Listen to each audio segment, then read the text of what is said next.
we wheel them and we turn them and we rock them and we sound them and we tempo them and last the rhythm sweet. Hi guys, welcome back to DiRiddimSweet. I am your host Phylecia Renae, and today I am so excited to be taking a dancehall class from Blacka Di Danca.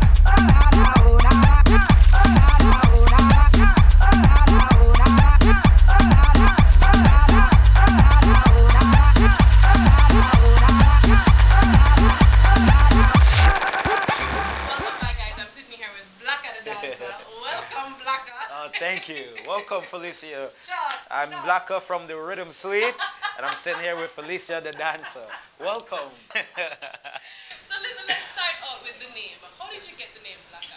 All right, so my childhood friends would always call me Blacka because I was always the darkest one in the group.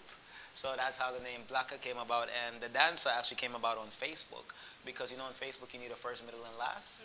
And in 2008, I tried to call myself Blacka the Dancer, but it didn't sound cool. So I was like, all right, cool, Blacka the Dancer. It didn't sound cool. So after like 6, 7 names, I came up with the Dancer. Yeah. And the D made a difference. The D, yeah, I had duh. And I looked at it, I'm like, Blacka the, Blacka Di Danca. When did that point come where you decided that you were going to be a dancer? Quitting the 9 to 5, all of that, just dancing is like... Well, when I decided to quit the 9 to 5, I was working a doorman job at Columbia University, and I got a call from friends, and they asked me to go on tour with them and Calibuds, the dancehall artist Calibuds, for 1 month around America and Hawaii. And I tried to ask my boss if I could get the time off, and he said, no, you can't get time off. I would only have 1 vacation day starting next year.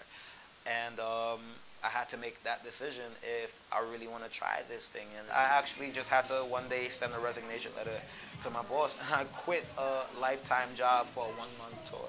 I just knew that it wasn't for me. Yeah. Now, when did you make the switch to it being your career? When I quit, my only source of money would be dancing.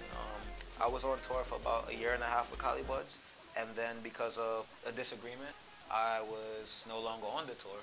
So I figured that I'm never ever in my life going to let anybody stop me from doing what I want to do with or without them.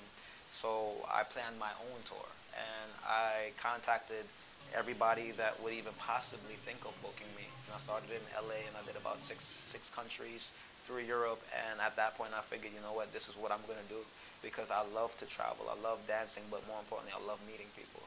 So I would say that defining moment was in 2013 when I went on my first official solo tour.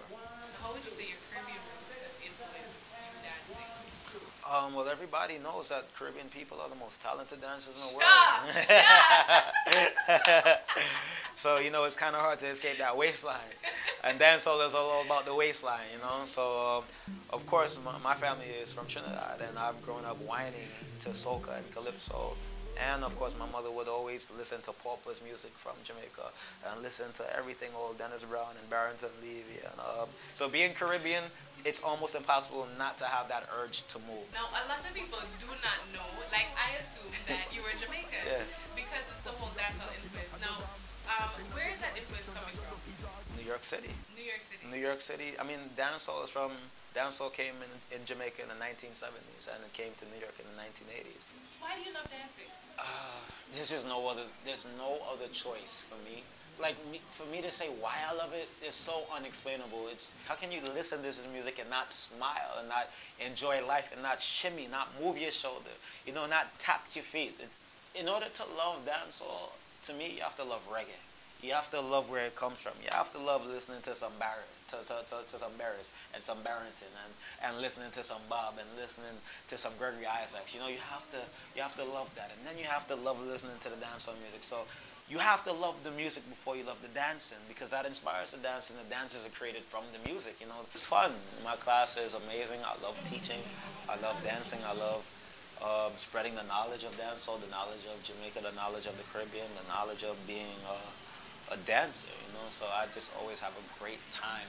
This is Blacka Di Danca and DiRiddimSweet. We'll be right back.